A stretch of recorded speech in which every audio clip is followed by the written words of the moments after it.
আসসালামু আলাইকুম ওয়া রাহমাতুল্লাহি ওয়া বারাকাতুহু। আউযু বিল্লাহি মিনাশ শাইতানির রাজীম। বিসমিল্লাহির রাহমানির রহিম। ওয়াস সামাই যাতিল বুরুজ ওয়াল ইয়াউমিল মাউঈদ ওয়া শাহিদিন ওয়া মাশহুদ। قتل أصحاب الأخدود النار ذات الوقود إذ هم عليها قعود وهم على ما يفعلون بالمؤمنين شهود। আমরা আল্লাহর দরবারে শুকরিয়া আদায় করি বলে আলহামদুলিল্লাহ। সালাত এবং সালাম বিশ্বনবী মোহাম্মদ রসুল্লাহ বলি সাল্লাল্লাহু আলাইহি ওয়াসাল্লাম। সম্মানিত এলাকাবাসী, আপনাদের সামনে সূরা আল বুরুজ, এখান থেকে কয়েকটি প্রাথমিক আয়াতগুলো পড়েছি। আসুন সূরা আল বুরুজের মাধ্যমে আল্লাহ তাআলা আমাদের কাছে যে বক্তব্য পেশ করেছেন তা বুঝে নেওয়ার চেষ্টা করব। আমার তৌফিকি ইল্লা বিল্লাহ। রমজান মাস এটা কোরআন নাজিলের মাস, ঠিক না? কোরআন নাজিলের কারণে এই মাসের সম্মান ও মর্যাদা বৃদ্ধি পেয়েছে।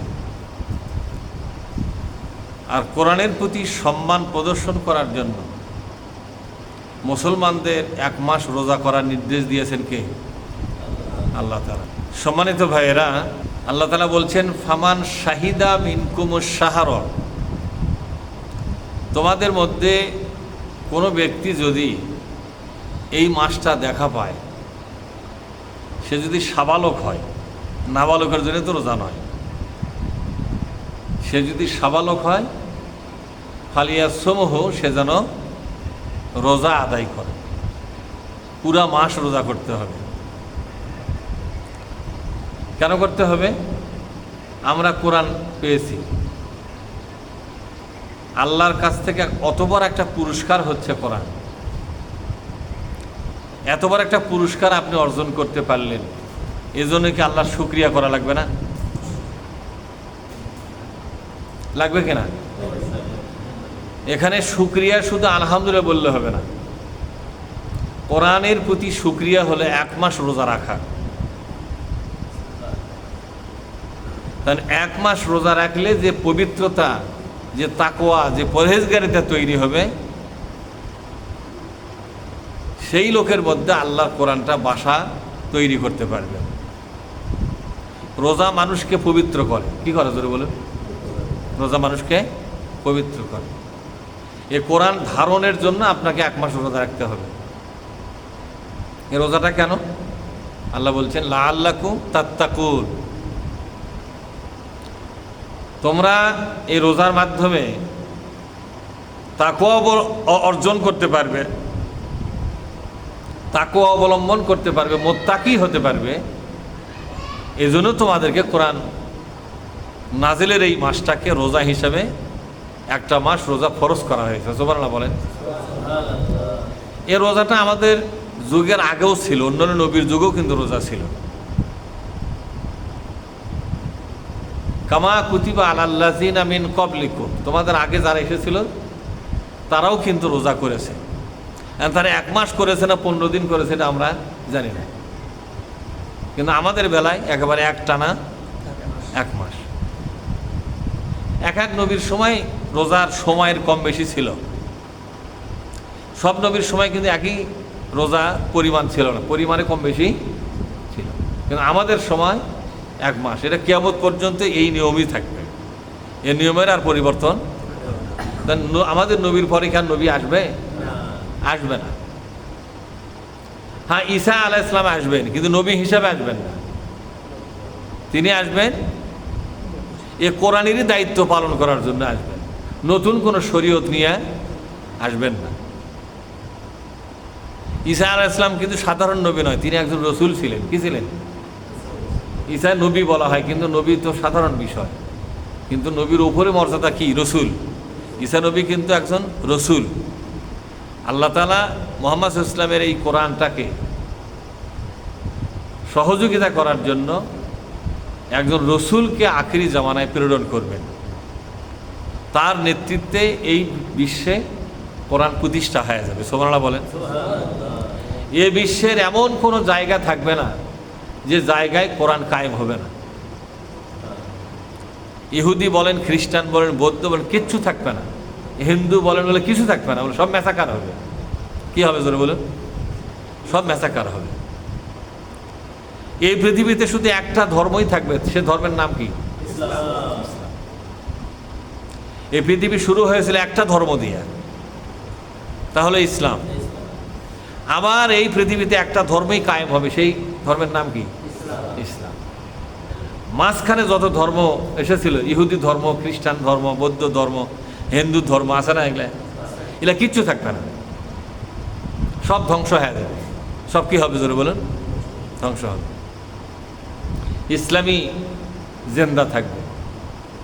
এর পরবর্তী সময় আর কোনো ধর্মই থাকবে না, ইসলামও থাকবে না। সেই সময় আল্লাহ তাআলা এখানে কিয়ামত করে দেবেন। কি করে দেবেন জোরে বলুন? কিয়ামত করে দেবেন। তা আপনাদের সামনে সূরা বুরুজের আলোচনা রাখার মূল কারণটা কি, একটু গুরুত্ব দিয়ে শোনেন, আপনাদের লাভ হবে। এই সূরাটি যখন নাজেল হয় তখন বিশ্বনবী মুহাম্মদ রাসূলুল্লাহ সাল্লাল্লাহু আলাইহি ওয়াসাল্লাম, সেই সময় বিশ্বনবী রাজনীতিবিদদের হাতে নির্যাতিত হচ্ছিল। মক্কায় যারা রাজনীতি করতেছিল সেই রাজনীতিবিদদের হাতে নির্যাতিত হচ্ছিল কে? মহানবী মুহাম্মদ রাসূলুল্লাহ সাল্লাল্লাহু আলাইহি ওয়াসাল্লাম। তিনি মারাত্মকভাবে নির্যাতনের মধ্যে পড়েছিলেন। তিনি একা নয়। ইমাম সাহেব এখানে আসো, আসো আমার কাছে। আচ্ছা থাকো, তোমার সুবিধা নেই, তোমার জায়গাটা ফাঁকা পড়ে আছে। আমার কথা কি বুঝতে পারছেন আপনারা? মহানবী সাল্লাল্লাহু আলাইহি সাল্লাম এবং তার সাহাবীগণ রাদিয়াল্লাহু তাআলা আনহুম আজমাইন, তারা সকলেই নির্যাতনের মধ্যে পড়ে গেছিল। এই নির্যাতনটা করতেছিল কারা, এটা জানেন আপনারা? সরকারি ক্ষমতায় যারা ছিল সরকারি ক্ষমতায়, অর্থাৎ রাজনীতিবিদরা, রাজনীতির লোকেরা সাহাবা এবং নবীকে চরম নির্যাতন শুরু করেছিল। কেন নির্যাতন করেছিল বলেন তো? বিশ্বনবী একটা ডাক দিছিলেন, সে ডাকটা আল্লাহর পক্ষ থেকে, নিজে ইচ্ছা করে কোনো ডাক দেন নাই। আল্লাহর পক্ষ থেকে ডাকটা কি দেখেন? হুয়াল্লাযী আরসালা রাসূলাহু বিল হুদা ওয়া দীনিল হক লিইয়ুযহিরাহু আলাদ দীনি কুল্লিহি ওয়া কাফা বিল্লাহি শাহীদা। আল্লাহু আকবার। আল্লাহ পাক বলেন, আমি নবী প্রেরণ করেছি, রসুল প্রেরণ করেছি। কেন করেছি? মানুষের তৈরি করার সংবিধান, রাষ্ট্র ব্যবস্থা, শাসন ব্যবস্থা, এগুলোকে বাতিল করে দিয়া আল্লাহর দেওয়া কোরআনী শাসন ব্যবস্থা কায়েম করার জন্য। যেরকম সুবহানাল্লাহ। আল্লাহর দেওয়া কোরআনী শাসন ব্যবস্থা কি করার জন্য? কায়েম করার জন্য আমি নবী প্রেরণ করেছি। নবী দিল এই ডাক, ডাকটা দিতে বলেছে কে? যা আসো, এই দেশে কোরআন ছাড়া অন্য কিছু চলবে না। আদালত চলবে কোরআন দিয়া, ব্যবসা বাণিজ্য চলবে কোরআনের বিধান দিয়া, আইন আদালত চলবে কোরআনের বিধান দিয়া, রাজনীতি, অর্থনীতি, সমাজনীতি, পররাষ্ট্রনীতি, শিক্ষানীতি, যুদ্ধনীতি, বন্দিনীতি, যা নীতি বলে আছে সব কিছু চলবে কোরআন দিয়া। এই ডাক তিনি দিলেন। এই যেই ডাক দিয়েছেন, সাথে সাথে কাফের বেঈমানগুলো খেপে গেল। কোরআনের এতগুলো নীতি যদি কায়েম হয় তাহলে আমাদের সর্বনাশ হবে। ওদের কি হবে? বুঝেন না ওর কথা? ওদের সুদের ব্যবসা বন্ধ হবে, ওদের পোস্ট কটার বন্ধ হয়ে যাবে, যা ইচ্ছা তাই করার বান্দরামি নোংরামি বন্ধ হবে, সাদাবাজি বন্ধ হবে, সন্ত্রাস বন্ধ হবে, ব্যভিচার জেনা ব্যভিচার বন্ধ হবে, জুলুম বন্ধ হবে। হবে কিনা জোরে কোন? সব বন্ধ হবে। দুনিয়াবাসী তারের মতো সোজা হয়ে জীবনযাপন করা লাগবে। রাজনীতি যারা করে তারা ভয়ে পায়া গেল। এই জন্য নবী রসুলদের সাথে গন্ডগোল কিন্তু সাধারণ মানুষের হয়নি। সাধারণ লোকেরা কিন্তু নবী রসুলের সাথে গন্ডগোল করে নাই। আমার কথা কি বুঝতে কষ্ট হচ্ছে আপনাদের? নবী রসুলের সাথে গন্ডগোল কি সাধারণ পাবলিকের হয়েছে? এই গ্রামে খেটে খাওয়া মানুষের হয়েছে? গন্ডগোলটা কার সাথে হচ্ছে কন্ত? রাজনীতি আলাদের সাথে। জোর বলেন। মুসা নবীর গন্ডগোল হলো ফেরাউনের সাথে। ফেরাউন কি সাধারণ লোক না রাজনীতি আলা? ভাই কথা বলেন। ফেরাউন কি রাষ্ট্রপতি ছিল না? তাহলে ফেরাউন কি সাধারণ গ্রামের খেটে খাওয়া মানুষ না ক্ষমতায় থাকা মানুষ?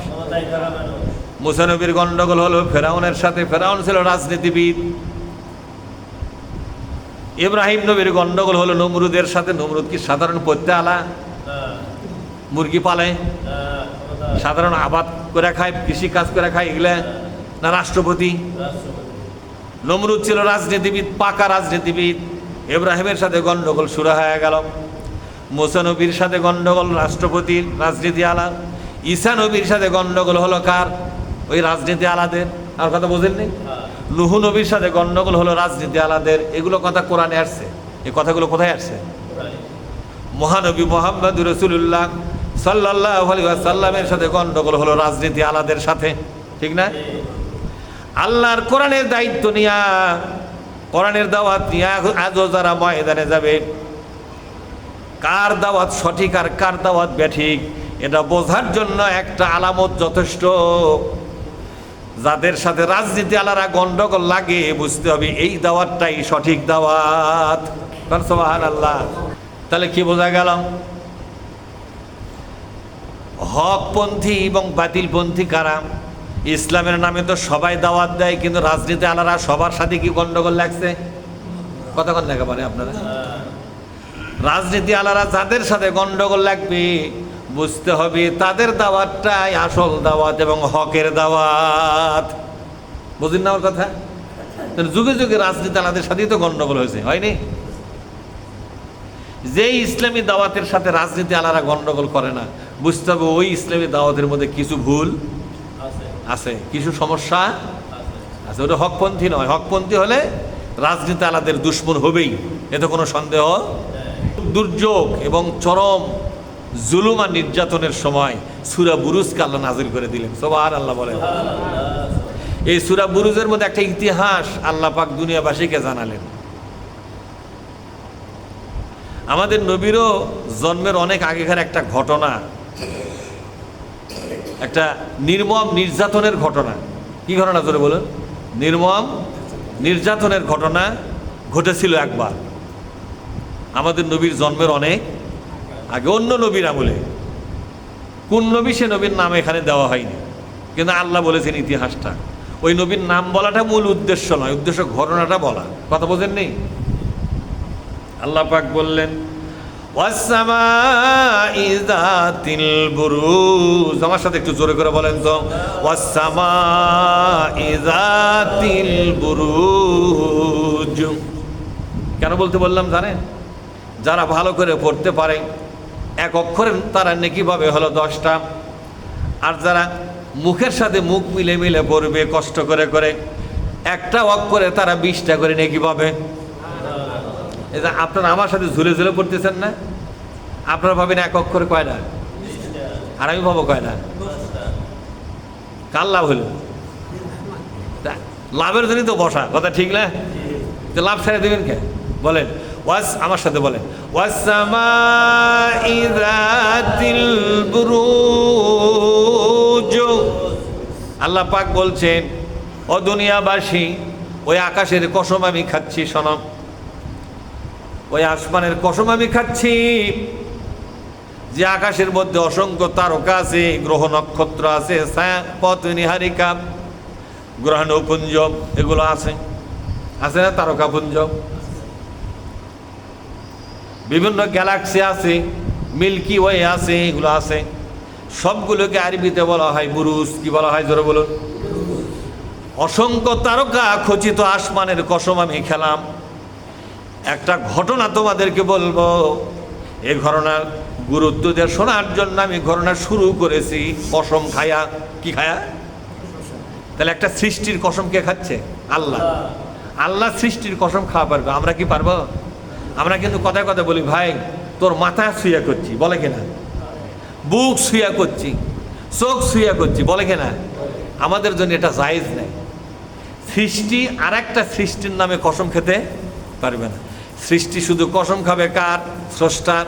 আর স্রষ্টা তার নিজের নামের কসম খাবে, আবার সৃষ্টির নামেও কসম খাবে। এটা তার জন্য বৈধ, এটা তার জন্য কি, জোরে বলুন, বৈধ। আপনারা এদিকে খেয়াল করেন। তাহলে আল্লাহ পাক আকাশের কসম খেলেন। কোন আকাশ? যে আকাশ তারকা সমৃদ্ধ, সূর্য সমৃদ্ধ, চাঁদ সমৃদ্ধ। একে আরবিতে কি বলা হয়? বুরুজ। কি বলা হয় জোরে বলেন? বুরুজ। ওয়াল ইয়াউমিল মাউউদ, কোন আল্লাহু আকবার। এবং পরকালের কসম। কথাকার কসম খাচ্ছে? পরকালের কসম। যে পরকালের ব্যাপার আল্লাহ ওয়াদা করেছেন, পরকাল অবশ্যই হবে, পরকাল অবশ্যই হবে। পরকাল যে অবশ্যই হবে তার কসম খায় আল্লাহ বলছেন যে পরকালটা আমি ওয়াদা করেছি। মাউদ মানে ওয়াদাকৃত। মাউদ শব্দের অর্থ কি? ওয়াদাকৃত। আমি আল্লাহ ওয়াদা করেছি একটা কিয়ামত এবং একটা পরকাল তোমাদের উপহার দেব। কিয়ামত মানে ভেঙ্গে চড়ে সব সমান করে দিয়া সবাইকে খাড়া করবেন, তার নাম হলো কিয়ামত। কিয়ামত শব্দ কিয়াম থেকে, কিয়াম থেকে কিয়ামত। কিয়াম মানে কি? খাড়া হওয়া। কিয়াম মানে কি ভাই? আমাদের আগে কিয়াম ছিল না, এখন তো কিয়াম উঠে গেছে মনে হয়। তাও কিছু কিছু লোক এখনো, পীর সাহেবরা এখনো কিয়াম করে। পীর আর পীরের মুরিদ যারা, তারা কিয়াম করে। ওই পীর আর পীরের মুরিদ পর্যন্ত কিয়ামটা আর বাদ বাকি জায়গা কোনো কিয়াম আর বেঁচে নাই। আছে বেঁচে? তো কিসের কিয়াম খাওয়া লাগবে? বিশ্বনবী আমাকে এটি আচ্ছা, আমার কথা বোঝেন নেই? আবার কেউ বলছে যে হ্যাঁ আসুক না আসুক, অনুভব তো করি নবী মনে হয় আসছে। তাহলে যাই যেভাবে বুঝেছে তাই সেভাবেই করতেছে। ওলা আমাদের ক্যাসালের বিষয় নয়। তাহলে কিয়াম মানে দাঁড়ানো। কিয়াম মানে কি? এই কিয়াম থেকে কিয়ামত সব লন্ডভন্ড করে দিয়ে সবাইকে খাড়া করা হবে। কবরের মধ্যে যারা পড়ে আছে তাদেরকে কি করা হবে? একদিনের বাচ্চা যদি কবরে যায় তাকেও একটা পরিপূর্ণ মানুষ বানায়া খাড়া করা হবে। 500 বছরের ঝুনা বুড়া যদি কবরে যায় তাকেও সুস্থ মানুষ বানায়া খাড়া করা হবে। পরকালে কেউ ল্যাংড়া থাকবে না, শিশু থাকবে না, কেউ প্রতিবন্ধী থাকবে না, অন্ধ থাকবে না, হাত কাটা পাও কাটা থাকবে না। পরিপূর্ণ মানুষ বানায় আল্লাহ তাআলা পরকালে উঠায়া দিবে। কামা আউয়ালা খলকিন নুঈদু, কোন? কামা আউয়ালা খলকিন নুঈদু। আমি প্রথম তোমাদেরকে যেভাবে সৃষ্টি করেছি পরিপূর্ণতা দিয়া, ঠিক সেভাবেই আমি তোমাদেরকে পরকালে আবার খাড়া করব। এর নাম কিয়ামত। এরপরে হবে হাসর। কিয়ামত আগে না হাসর আগে? আগে কিয়ামত, তারপরে হাসর। মানে একত্র হওয়া। হাসর মানে কি? এই যে সারে জাহানে যত মানুষ মারা গেছে, যত নবী রসুল মারা গেছে, সবাইকে সেদিন একত্র করা হবে। যত জিন মারা গেছে সমস্ত জিনগুলোকেও একত্র করবে। জিন এবং মানব জাতি, পশু যত আছে সবাই সেদিন হাজির হবে। কিয়ামতের ময়দান তো শুধু মানুষের জন্য নয়, শুধু জিনদের জন্য নয়, পশুগুলোও কিন্তু হাজির হবে। এই যে মুরগি, হাঁস দেখেন না, কুত্তা, বিলি, ভেড়া, বাঘ, ভাল্লুক, গরু, ছাগল, এগুলোও পরকালে কিন্তু হাজির হবে। কি হবে জোরে বলেন? কারণ এদের মধ্যে প্রথম বিচার হবে। অনেক লোক বলে প্রথম বিচার মৌলবীর হবে। এটা মৌলবীর উপর রাগ করে কথাটা বলে, কিন্তু হাদিসে পরে দেখলাম প্রথম বিচার হবে পশু পাখির। কার বিচার হবে? বোঝেন না আমার কথা? প্রথম বিচার কার করে হবে?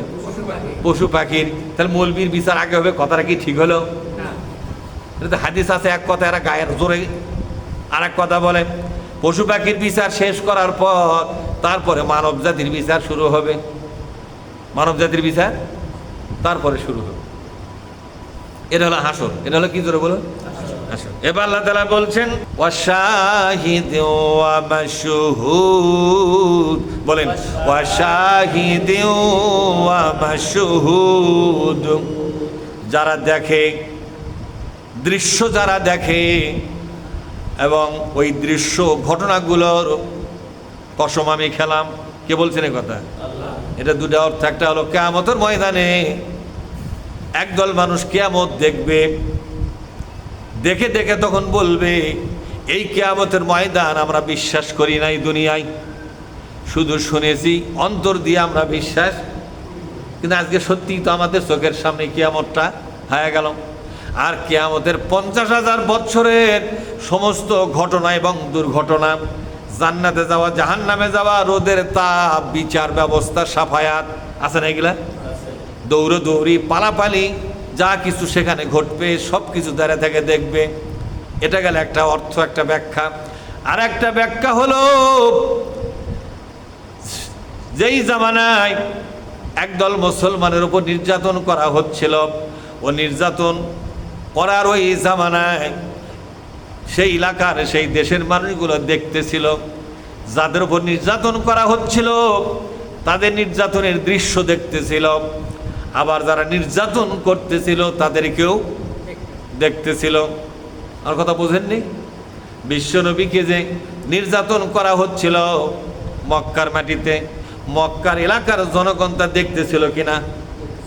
বলেন, দেখতেছিল কিনা? দেখতেছিল। বেলালকে যে মরুভূমির মধ্যে উত্তপ্ত বালুর উপরে তাকে উপর মানে বুধ করে রাখা হলো, ওই এলাকার লোক তখন দেখেনি। কতক্ষণ দেখা পারে? দেখেনি। ঘটনা হচ্ছে বেলালকে মরুভূমির গরম বালুর উপরে চিৎ করে শুয়ে রাখা, এটা ঘটনা। এটা কি ঘটনা? এবং তার জিবার মধ্যে আগুনের আংটা দেওয়া, ঠিক না? যাতে আহাত আহাত শব্দ বলতে না পারে। এই ঘটনা একদল মানুষ ওই সেই সময় যারা বেঁচে ছিল তারা দেখেনি? দেখছে কিনা? যারা দেখলো তারা হলো দর্শক। তারা কি দর্শক? মানে যারা দৃশ্য দেখে। দর্শক মানে কি? যারা দৃশ্য মানে ঘটনা যারা দেখে। এই যে দর্শক, এই দর্শকের কসম আল্লাহ পাক খেলেন এবং এই ঘটনাগুলোর কসম খেলেন। এই কসম খাওয়ার কারণে আল্লাহ পাক বুঝালেন, যারা এই দুনিয়ায় আমার ইসলামের পক্ষের মানুষগুলোর উপরে নির্যাতন করবে, নিপীড়ন করবে, তাদেরকে অন্যায় অবিচার করবে, আমি আল্লাহ সেগুলোকে রেকর্ড করে আমার কাছে রেখে দিয়েছি। কিয়ামতের দিন এগুলোর বিচার হবে।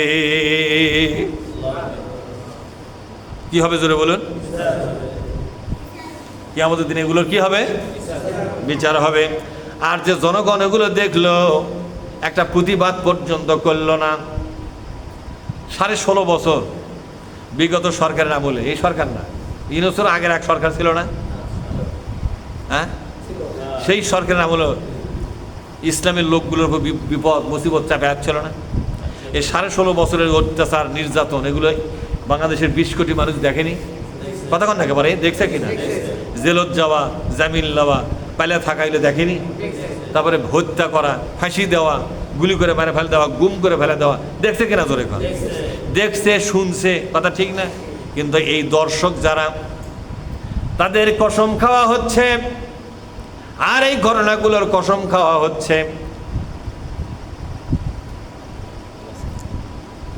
কিয়ামতের দিনে আল্লাহ পাক, কিয়ামতের দিনে আল্লাহ রব্বুল আলামিন এই 20 কোটি মানুষকে জিজ্ঞাসা করবে, তোমাদের সামনে এতগুলো মানুষকে নির্যাতন করা হলো, হত্যা করা হলো, চোখ উপড়ে ফেলা হলো, মায়ের বুক খালি করা হলো, বাবার বুক খালি করা হলো, সন্তানকে এতিম করা হলো,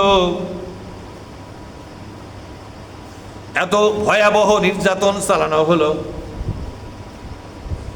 তোমরা কেন তার প্রতিবাদ করো নাই? শুধু চায়া চায় দেখছো। কিয়ামতের দিন তোমাদের বিরুদ্ধে মামলা রুজু করা হবে। নাউজুবিল্লাহ বলেন।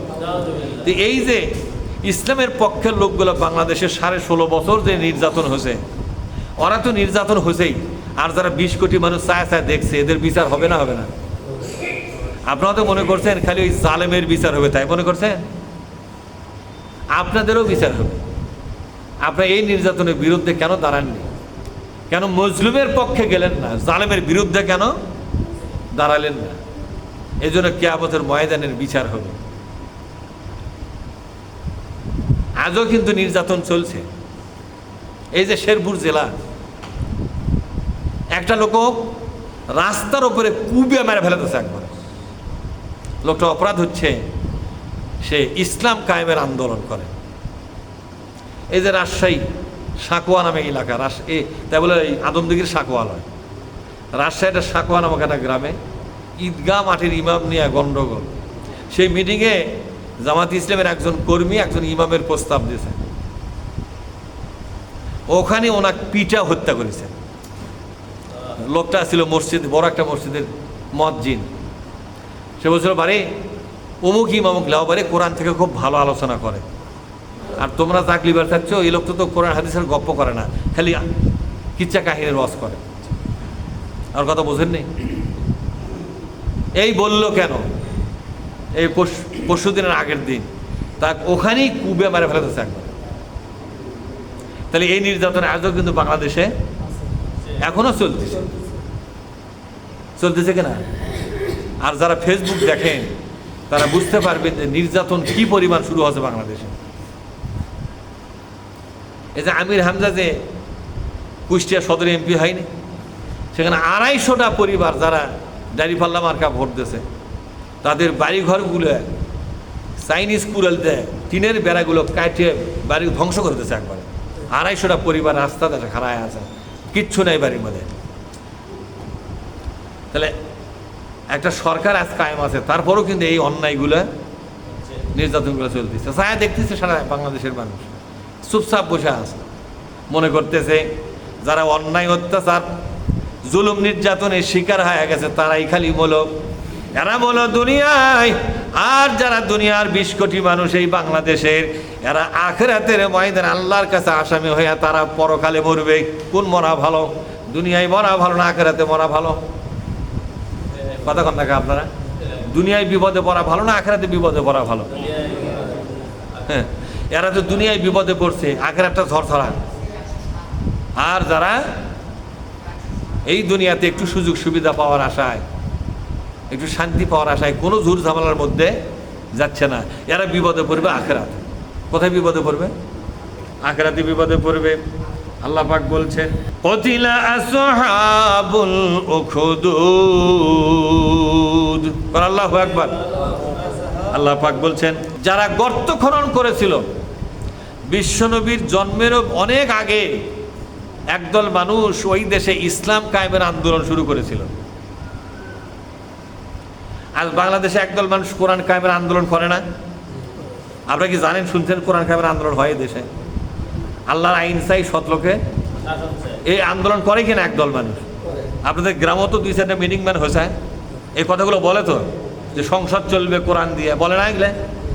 এই আন্দোলন শুরু করলো বিশ্বনবীর জন্মেরও অনেক আগে একদল মানুষ শুরু করলো। যেই না শুরু করলো, ওই দেশের সরকার তাদেরকে গ্রেপ্তারি পরোয়ানা জারি করলো। গ্রেপ্তারি পরোয়ানা দিয়া বিভিন্ন এলাকায়, এখন তো সরকার জেলখানা তৈরি করেছে জেলে দেওয়ার জন্য, তখনও জেলখানা ছিল, কিন্তু ইসলামের আন্দোলনের লোকদেরকে জেলখানায় না দিয়া বড় বড় গর্ত খনন করিয়া ওই গর্তের মধ্যে শুকনা খড়ি দিয়া, ওই খড়ির মধ্যে আগুন লাগায় দিয়া ইসলাম আন্দোলন লোকদেরকে বিভিন্ন গ্রাম থেকে তারা গ্রেপ্তার করত। সেই সময় যে বাহিনী ছিল, সরকারি বাহিনী, কি বাহিনী জোরে বলুন? ওই যে সরকারি বাহিনী গ্রামে গ্রামে ঢুকলো, ইসলামী আন্দোলন যারা করতো তাদেরকে গ্রেপ্তার করলো। গ্রেপ্তার করে নিয়ে জেলখানায় দেওয়ার কথা জেলখানায় দিল না, এলাকায় এলাকায় গর্ত খনন করে করে আগুন জ্বালানো হয়েছিল। ওই আগুনের মধ্যে জীবন্ত মানুষগুলোকে ফেলে দিয়ে আগুনে পুড়ে মারা হলো। লক্ষ লক্ষ মানুষকে হত্যা করা হলো। সেই পরিবারগুলো কান্নার আওয়াজ আকাশ বাতাস ভারী হয়ে গেল। আপনার পরিবার থেকে আপনার গার্জিয়ানকে যদি আগুনে পুড়ে কেউ হত্যা করে, আপনার সহ্য হবে? কিন্তু দুঃখ নয় এটা? আপনার মতো একজন মুসলমান, তাকে আগুনে জীবন্ত অবস্থায় পুড়ে মারিছে। আল্লাহ পাক সেই ঘটনা সূরা বুরুজের মধ্যে দিয়েছে। আল্লাহ পাক বলছেন, যারা গর্ত জ্বালিয়েছিল, গর্ত খুঁড়ে আগুন জ্বালালো যারা, আমি তাদেরকে অভিসম্পাত করেছি, তার অভিশপ্ত। যুগে যুগে যারা ইসলাম আন্দোলন লোকদেরকে নির্যাতন করবে, হত্যা করবে, আল্লাহ পাক বলছেন আমার অভিশাপ তাদের জন্য চিরকাল বরাদ্দ হবে। নাউজুবিল্লাহ। এরা অভিশপ্ত মানুষ যারা ইসলামী আন্দোলন লোকদের গায়ে হাত তোলে। দলিল কোথায়? দলিল কোরআনে। যেরকম দলিল কোথায় ভাই? দলিল কোথায়? কি দলিল? যে ইসলাম আন্দোলন লোকদের গায়ে হাত তুললে আল্লাহ পাক তাকে অভিশপ্ত করবে। যেমন ইবলিস ছিল অভিশপ্ত, ইসলাম আন্দোলন লোকদের গায়ে হাত দেওয়ার জন্য তারাও হবে অভিশপ্ত। এরা ওই অগ্নিকুণ্ডের চতুর্দিকে বসে বসে দেখতেছিল কিভাবে আগুনে ফেলানো হচ্ছে, কিভাবে পড়া যাচ্ছে, আগুনের মধ্যে পড়ে কিভাবে চিৎকার করতেছে, কলেমা বলতেছে, আল্লাহ বলে ডাকতেছে, আল্লাহ বাঁচাও, কিন্তু আল্লাহ বাঁচাই নাই, আল্লাহ তাকে শহীদ হিসাবে কবুল করে নিয়েছে। বাঁচালে তো শহীদ হবে না। আল্লাহ যদি সবাইকে রক্ষা করে জালেমের হাত থেকে, তাহলে কেউ শহীদ হবে? আল্লাহ একদল মানুষকে শহীদ হিসাবে সম্মানিত করতে চায়। এই জন্য যতই আল্লাহ আল্লাহ বলে চিৎকার করুক, তাকে আল্লাহ ক্ষমতা থাকলেও বাঁচায় না। বলেন তো কেন বাঁচায় না? এমনি স্বাভাবিক মরা আর শহীদ হওয়া মরা পার্থক্য আছে না নাই? স্বাভাবিক মরা এবং শহীদ হওয়া মরার মধ্যে পার্থক্য কিন্তু আছে না নাই? আল্লাহ পাক বলছেন, অহুম আলাম মা ইয়াফআলুনা বিল মুমিনিনা শুহুদ। কোন আল্লাহু আকবার। আল্লাহ পাক বলছেন, ইমানদার লোকদের সাথে যে অন্যায় করা হচ্ছিল, যে অবিচার করা হচ্ছিল, তাদেরকে বিভিন্ন এলাকা থেকে গ্রেপ্তার করে করে গ্রাম থেকে ধরে ধরে নিয়ে এসে গর্তের মধ্যে ফেলে দিয়ে আগুন দিয়ে তাদেরকে জ্বালিয়ে পুড়িয়ে ভস্ম করে দেওয়া হয়েছে। এটা তারা শুধু দেখতেছিল, জালেমদের কোনো প্রতিবাদ তারা করে নাই। নাউজুবিল্লাহ। ওই দেশের জনগণ সরকারের পক্ষে ছিল। কার পক্ষে? কি বলতে জানেন? আমাদের কি করার আছে বা?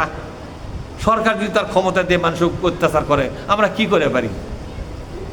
আজ এই কথা একদল লোক বলে না? বলে না? বলে। আল্লাহ কি বলছেন? না, তোমরা যদি জালেমকে ধরতে না পারো, তাহলে মাজলুমের পক্ষ নাও। কার পক্ষ নাও? জালেমের বিরুদ্ধে দাঁড়াতে যদি না পারো, তো মাজলুমের পক্ষ নাও। অর্থাৎ মাজলুম কিসের আন্দোলন করে, কিসের দাওয়াত দেয়, তোমরা সে দাওয়াতটা কবুল করো। যদি এই দাওয়াতটা কবুল করো, এটা হবে জালেমের বিরুদ্ধে দাঁড়ানো এবং মাজলুমের পক্ষ নেওয়া। সুবহানাল্লাহ পাঠ করে। কিন্তু আমাদের দেশের মানুষেরা মাজলুমের পক্ষে তো আসেই না, বরং জালেমকেই বরং বিভিন্নভাবে সহযোগিতা করে। নাউজুবিল্লাহ পাঠ করে।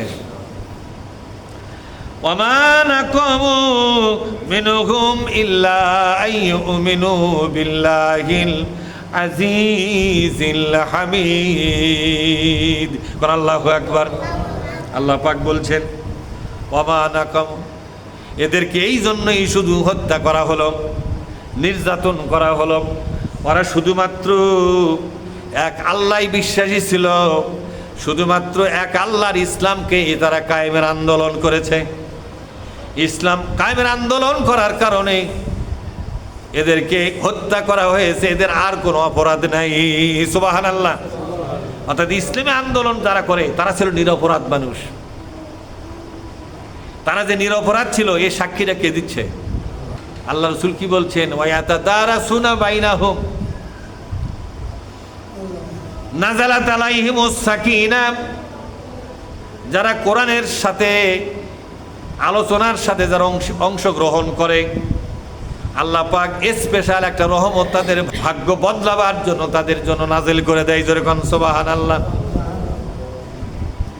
তাহলে এই যে জুলুম চলছে, ইসলামী আন্দোলন করার কারণে তাদেরকে আগুনে পুড়ে হত্যা করা হচ্ছিল।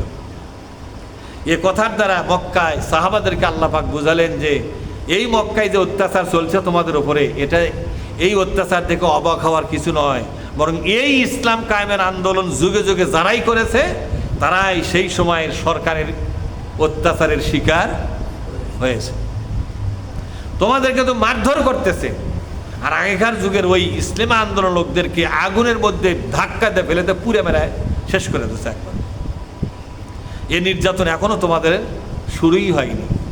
সুতরাং এর সামান্য না কষ্ট হলেই তোমাকে লাফালাফি ওঠে।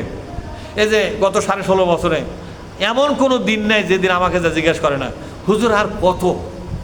কি বলতেছিল গ্রন্থ? হুজুর আর কত? এটা কি শেষ হয়? কি কত? আপনার কি নির্যাতন হয়েছে? আপনাকে আগুনের মধ্যে পোড়াতে চায়, করছে পোড়া দিলেই ভালো হবে। দেখছেন মানে একদিন কি 2 রাত না পাইলে থাকছে, তাই পাইলে থেকে এসে করছে আর কত হুজুর, মানে আর সহ্য করবে পারতেছে না। জান্নাত এত সহজ জিনিস নয়। ওই নামাজ পড়ে মোনাজাত করলে জান্নাত পাওয়া যাবে এত সহজ মনে করেন না। জালেমের জুলুমের মোকাবেলায় আল্লাহর কোরআনকে বিজয়ী করার জন্য যদি জীবনের ঝুঁকি নিতে না পারেন, আপনার মতো ইমানদার আল্লাহ কি করবে এই ইমানদার দিয়ে? আল্লাহ পাক বলছেন, শোনো, আমার নবী মুহাম্মদ রাসূলুল্লাহ সাল্লাল্লাহু আলাইহি ওয়াসাল্লামের আগে যারা ইসলাম আন্দোলন করেছে তাদেরকে ধরে ধরে আগুনের মধ্যে ফেলে দিয়ে হত্যা করা হচ্ছিল। এত নির্যাতনের পরও তারা কোনোদিন মাথা নত করে নাই, তারা সরকারের সাথে আপোষ করে নাই, তারা দাবি ছাড়ে নাই, আন্দোলন ছাড়ে নাই। আগুনের মধ্যে পড়ার সময় বলে গেছে, আমরা যে আন্দোলন শুরু করেছি আমরা হয়তো বা পারলাম না, আমরা দুনিয়া থেকে বিদায় হয়ে চলে গেলাম, কিন্তু আল্লাহ যদি চায় আমাদের পরবর্তী প্রজন্মের মাধ্যমে এই দেশে আল্লাহ তাআলা ইসলামকে কায়েম করে দিবে। ও কথা আল্লাহ বলছেন, কুতিলা আসহাবুল উখদুদ, যারা জালেম ছিল আমি এই জালেম সরকারকে পুরাটাই বিদায় করে দিয়া ওই দেশে আমি ইসলামকে বিজয়ী করেছিলাম। সুবহানাল্লাহ পাঠ করবেন না? বলেন তো, মক্কায় যে জুলুম হচ্ছিল নবী এবং সাহাবাদের উপরে, সেই মক্কাতে জালেম বিদায় করেছে কে? মক্কার জালেম কে ছিল? আবু জেহেল ছিল না? আবু জেহেলের সরকার ছিল। আল্লাহ সে সরকারকে বিদায় করে দিয়া সেখানে মুহাম্মদ রাসূলুল্লাহর সরকারকে কায়েম করেছিলেন কে? মক্কা বিজয় হলো না? শুনেননি মক্কা বিজয়, ফতে মক্কা। আসলে আমাদের কপাল পোড়া যে আল্লাহর কোরআন থেকে আলোচনা করা হয় না মসজিদগুলোতে। মুসল্লিরা কোরআনের আলোচনা শুনে যখন চুপচাপ থাকে, কোনো জবাব দেয় না, তখন বোঝা যায় যারা এই আলোচনার সাথে এদের সম্পর্কটা খুবই খুবই কম। যে মক্কায় সাহাবাদের উপর নির্যাতন করা হলো ইসলাম আন্দোলন করার কারণে, আল্লাহ তাআলা সেই মক্কার উপর চরম প্রতিশোধ নিলেন। জালেম সরকার বিদায় করে দিয়া আল্লাহ তাআলা মুহাম্মদ সাল্লাল্লাহু আলাইহি ওয়াসাল্লামের সরকারকে কায়েম করে দিলেন। জোরে বলেন না সুবহানাল্লাহ। এই যে বাংলাদেশে, এই বাংলাদেশে আজকে ইসলাম কায়েমের উপরে জুলুম চলতেছে, কথা ঠিক না ঠিক? ইসলাম কায়েমের আন্দোলনের উপর জুলুম চলতেছে, ষড়যন্ত্র চলতেছে, নির্যাতন চলতেছে, হত্যাকাণ্ড চলতেছে, বাড়িঘর ভাঙ্গা তছুরপাত করে দিচ্ছে, কথা ঠিক না ঠিক? এই দেশেও ইসলাম কায়েম হবে। যেখানেই জুলুম হয় সেখানে ইসলাম কি হয়? কায়েম হয়। আল্লাহু মুতিম্মু নূরিহি, বলেন আল্লাহু মুতিম্মু নূরিহি। যেখানে জুলুম হবে সেখানে আমার ইসলাম কায়েম করাটা আল্লাহর দায়িত্ব হয়ে যায়। তবে কবে হবে এটা আমি জানি না, ওরা জানে কে? আল্লাহ পাক জানেন। এবার আল্লাহ তাআলা বলছেন, আল্লাযী লাহু মুলকুস সামাওয়াতি ওয়াল আরদি ওয়াল্লাহু আলা কুল্লি শাইইন শাহীদ। ওই আল্লাহ, আসমান আর জমিনের আসল মালিকানা কার হাতে? বলেন তো, এই বাংলাদেশের মালিকটা কে? তা আল্লাহর মালিকানা, আপনাদের মালিক কে? কথা না, আপনাদের মালিক আরেকজন। বাংলাদেশের মালিক আল্লাহ, আর আপনাদের মালিক কেরা? আপনাদের মালিক আল্লাহ। তা আপনারা আল্লাহর মালিকানায় আছেন, তাহলে আপনাদের উপর আইন চলবে কার? আল্লাহর আইন চলবে। বর্তমান আইন চলতেছে কার? তাহলে কি হলো এটা? আল্লাহর মালিকানার দেশে আল্লাহর মালিকানার মানুষের উপরে আইন চলতেছে আর একজনের, এটা আল্লাহ মেনে নেবে? আপনারা কি জানেন 54 বছর হলে দেশ স্বাধীন হয়েছে, আজও পর্যন্ত বাংলাদেশে মানুষের তৈরি করা আইন চলতেছে, ওই ব্রিটিশের লেখা আইন চলতেছে। আল্লাহর আইন আমরা খালি চুমা খাই, কিন্তু এটা কার্যকর নাই। যেরকম ঠিক না ঠিক? এটা কার্যকর করতে হবে। মুসলমান যারা, তাদের দায়িত্ব হলে এটা কার্যকর করতে হবে। এই কার্যকর করার জন্য মুসলমানদের উচিত হচ্ছে ইসলামে আন্দোলন করা। ইসলামী আন্দোলন বাদ দিয়ে মুসলমান অন্য কোনো আন্দোলন করতে পারবে না। এই অধিকার, এই সুযোগ আল্লাহ তাকে দেয় নাই। আপনি ইচ্ছা করলে একটা দল করতে পারবেন না, আপনাকে একটা দল করার বাধ্যবাধকতা দিয়েছে কে? কথা কয় না পারে। আপনি আল্লাহর হুকুমের বাইরে যাওয়ার চাচ্ছেন? হাত তুলে বলেন তো, কে কে যাবেন বাইরে? আমরা আল্লাহর হুকুমে ধার ধারি না। বলেন, নামাজ পড়েন কার হুকুমে? কথা কয় না। নামাজ পড়েন কার হুকুমে? রোজা করতেছেন কার হুকুমে? দল করা লাগবে কার হুকুমে? যখন দল করা লাগবে কার হুকুমে? আল্লাহর হুকুমে কোন দল করছেন আপনি? আল্লাহ কোন দল করবে কইছে? আল্লাহ কথা কয় না। এখনই বলেন যে আল্লাহর হুকুমে দল করা লাগবে, তা আল্লাহর হুকুমে কোন দল করতেছেন আপনি? যে দল করতেছেন ওই দল করার হুকুম আল্লাহ দিছে? ওরা তো আপনি বেঁচে লেছেন একলা একলা, কথা ঠিক না ভাই? ঠিক এই কথা না কেন? আপনি তো একলা বেঁচে লেছেন, ওটা বেঁচে নেবেন আপনার কে কয়া দিচ্ছে? আল্লাহ কোসে, আল্লাহ কোসে দল তো করাই লাগবে, কিন্তু আমি যে দল করবো কমো সেটা করতে হবে যদি আমার মালিকানা স্বীকার করিস। আল্লাহর মালিকানা আমরা স্বীকার করি কি করি না? কথা কয় না বারে? আল্লাহর মালিকানা কি আমরা স্বীকার করি কি করি না? তো মালিকানা স্বীকার করে মালিকের কথাই দল করবেন না, নিজের মাতুব্বরিতে দল করবেন আপনি? আল্লাহ বলছেন তোমাদেরকে কোরআন কায়েমের দল করতে হবে। কি কায়েমের দল? এ কথা কে বলেছেন? আল্লাহু আলা কুল্লি শাইইন শাহীদ। আল্লাহ বলছেন আমি সব কিছু দেখে রাখতেছি, কারা কি করে, কারা নির্যাতিত হচ্ছে, কি কারণে নির্যাতিত হচ্ছে, কারা নির্যাতন করতেছে, আর কারা ছায়া ছায়া খালি দেখতেছে। এ দেশের জনগণ ছায়া দেখতেছে না? আল্লাহ রাসূল বলছে তোমরা মাজলুমের হাত ধরো আর জালেমকে শক্তভাবে ধরো। জালেমকে ধরতে না পারলে মাজলুমের পক্ষ নাও। মাজলুমের পক্ষ নেওয়া মানে কি? মুহাদ্দিসগণ বলছেন মাজলুমের পক্ষ হচ্ছে মাজলুম যে আন্দোলন করে তোমরা সে আন্দোলন করলেই এটাই মাজলুমের পক্ষ নেওয়া হল। আমার কথা বোঝেননি? এদেশে ইসলামে আন্দোলন করার জন্য যারা জুলুমের শিকার হয়েছে তাদের পক্ষ নেওয়া লাগবে কিনা? তাই কন? এই হুকুম দিয়ে গেছে বিশ্বনবী, এই হুকুম কে দিয়ে গেছেন? মাজলুমের পক্ষ নাও। তা মাজলুমের পক্ষ কি নেবেন? ওই মাজলুমেরা যে আন্দোলন করে ওই আন্দোলন আপনার করতে হবে, এটাই হলো মাজলুমের পক্ষ নেওয়া। আর এই কাজটা যে জালিমের বিরুদ্ধে যাওয়া। আল্লাহ তাআলা আর দুটো আয়াতে বলেছেন ইন্নাল্লাযীনা ফাতানুল মুমিনিনা ওয়াল মুমিনাতি, যারা ঈমানদার নারী পুরুষ যারা কোরআনের আন্দোলন যারা করে, সব ঈমানদার কিন্তু নয়। অনেক ঈমানদার আছে কোরআনের আন্দোলন করে না, অনেক ঈমানদার ঈমান আছে কোরআনের আন্দোলন করে না। এরকম ঈমানদার আছে না নাই? যেমন একটা উদাহরণ দেই। আচ্ছা মনে করেন এই মসজিদে জুমার নামাজ পড়ে 500 লোক, এটা উদাহরণ, এটা কিন্তু কি দিলাম একটা, 500 লোক জুমার নামাজ পড়ে। এই 500 লোক জুমার নামাজ পড়ে, এরা ঈমানদার কিনা? এই 500 লোক এরা ঈমানদার কিনা? ঈমানদার। এই ঈমানদার 500-র মধ্যে ইসলামে আন্দোলন কয়জন করে? 450। কয়জন? বাপের বেটা বুঝা উত্তর দিয়েছে। ধন্যবাদ, বারাকাল্লাহু লাকা, তোমার জন্য আল্লাহ বরকত নাযিল করুক। আর কে বললে 100 না 50 করলেন? 50। হ্যাঁ, এইটাও বাপের বেটা বুঝা উত্তর দিয়েছে। তাহলে 500-র মধ্যে 50 নাই 100 ধরলাম, ওই দুই ভাই যোগ করে 150 হয়, অর্ধেক ধরি 75, দুইজনই খুশি থাকে। তাহলে 500-র মধ্যে কত ইসলাম আন্দোলন করে? তাহলে ইসলাম আন্দোলন করে না কয়জন? তাহলে 425। তাহলে 425 ওরাও কিন্তু ঈমানদার, আবার 100 খালি 75 এরাও কিন্তু ঈমানদার। তাহলে আল্লাহ তাআলা এখানে কোন ঈমানদারের কথা বলছে? ওই খালি 75 জন, খালি 75 জন যে ঈমানদার, এই ঈমানদারের কথা বলছে যে এই ঈমানদার যারা ইসলাম আন্দোলন করে, ইসলামকে বিজয়ী করার জন্য চেষ্টা করে, ইসলামকে রাষ্ট্রীয় পর্যায়ে নিয়ে যাওয়ার আন্দোলন যারা করে, তাদের সাথে যারা জুলুম করবে, নির্যাতন করবে, তাদের বিরুদ্ধে যারা উল্টাপাল্টা কথাবার্তা বলে তাদের অশান্তির কারণ করে দিবে, অপমান অপদস্থ করবে, করতেছে কিনা জোরে কন? আরে খালি তাই চা খাওয়ার বলছেন, ওই মনে বসে থাকে এমন এক ট্যাংসারা কথা করছে, মনে হচ্ছে চার কাম ধরে ফিকে পারি, কথা ঠিক না?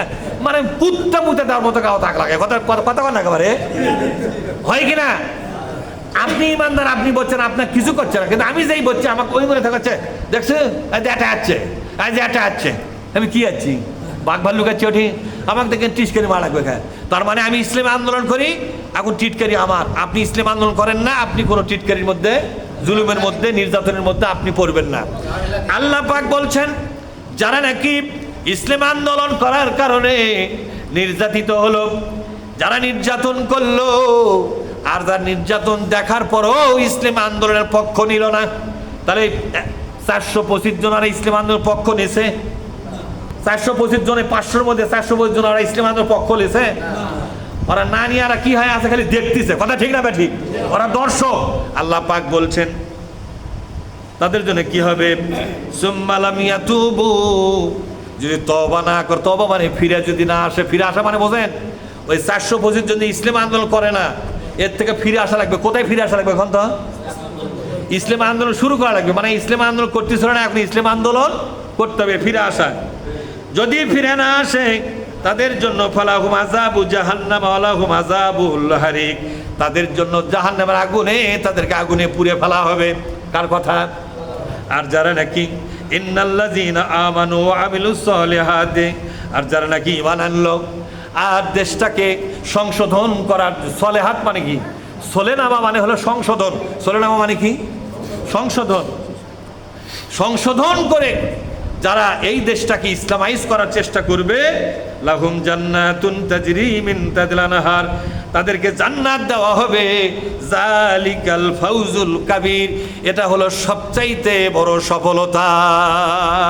তারা জান্নাত পাওয়া যাবে। সুবহানাল্লাহ পাঠ করেন। আল্লাহ তাআলা আমাদের সবাইকে আজকের এই আলোচনা থেকে শিক্ষা নেওয়ার তৌফিক দান করুন। আমিন। আসসালামু আলাইকুম ওয়া রাহমাতুল্লাহি ওয়া বারাকাতুহু।